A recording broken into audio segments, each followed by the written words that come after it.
اعوذ باللہ من الشیطان الرجیم بسم اللہ الرحمن الرحیم۔ سورہ نساء کی ایک آیت پڑھ رہا ہوں، آیت نمبر 170۔ یا ایہا الناس قد جاءکم الرسول بالحق من ربکم فآمنوا خیرا لکم۔ اے لوگو، تمہارے پاس تمہارے رب کی طرف سے حق لے کر رسول آ گیا ہے، بس تم ایمان لاؤ تاکہ تمہارے لیے بہتری ہو۔ وَإِن تَكْفُرُوا فَإِنَّ لِلَّهِ مَا فِي السَّمَاوَاتِ وَالْأَرْضِ۔ اور اگر تم بے ایمان ہو گئے، کافر ہو گئے، تو اللہ ہی کی ہے ہر وہ چیز جو آسمانوں اور زمین میں ہے۔ وَكَانَ اللَّهُ عَلِيمًا حَكِيمًا۔ اور اللہ دانا ہے، جاننے والا ہے، حکمت والا ہے۔ تھوڑی سی تشریح سن لیجئے، یعنی تمہارے کفر سے اللہ کا کیا بگڑے گا؟ جیسے حضرت موسیٰ علیہ السلام نے اپنی قوم سے فرمایا تھا، ان تکفروا انتم ومن فی الارض جميعا فإن اللہ لغنی حمید۔ سورہ ابراہیم کی آیت نمبر 8 ہے۔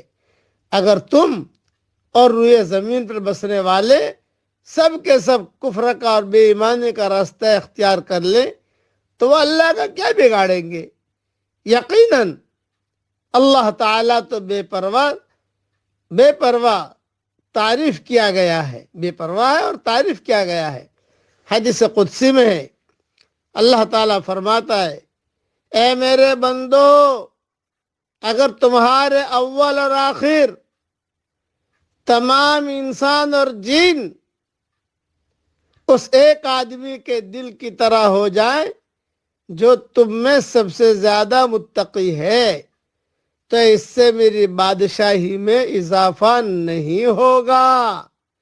اور اگر تمہارے اول اور آخر اور انس اور جن اس ایک آدمی کے دل کی طرح ہو جائیں جو تم میں سب سے بڑا نافرمان ہو، تو اس سے میری بادشاہی میں کوئی کمی نہیں ہوگی۔ اے میرے بندو، اگر تم سب ایک میدان میں جمع ہو جاؤ اور مجھ سے سوال کرو اور میں ہر انسان کو اس کے سوال کے مطابق عطا کروں، تو اس سے میرے خزانے میں اتنی ہی کمی ہوگی جتنی سوئی کے سمندر میں ڈبو کر نکالنے سے سمندر کے پانی میں ہوتی ہے۔ یہ حدیث صحیح مسلم شریف میں ہے۔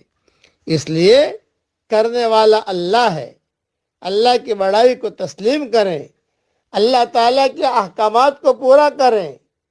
دین پر چلنے کا ایک ہی راستہ ہے کہ اللہ کے احکامات کو آدمی پورا کرے۔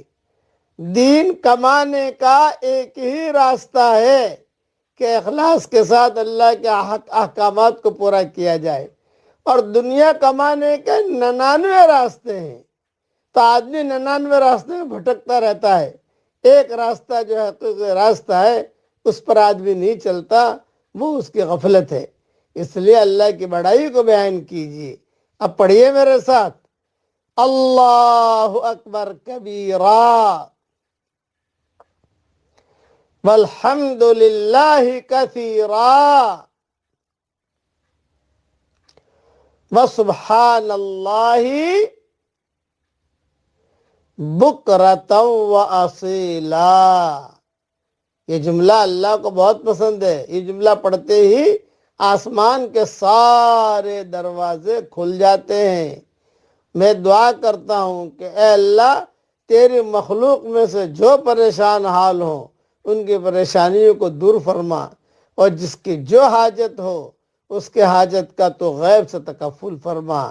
آمین۔ وآخر دعوانا ان الحمد للہ رب العالمین۔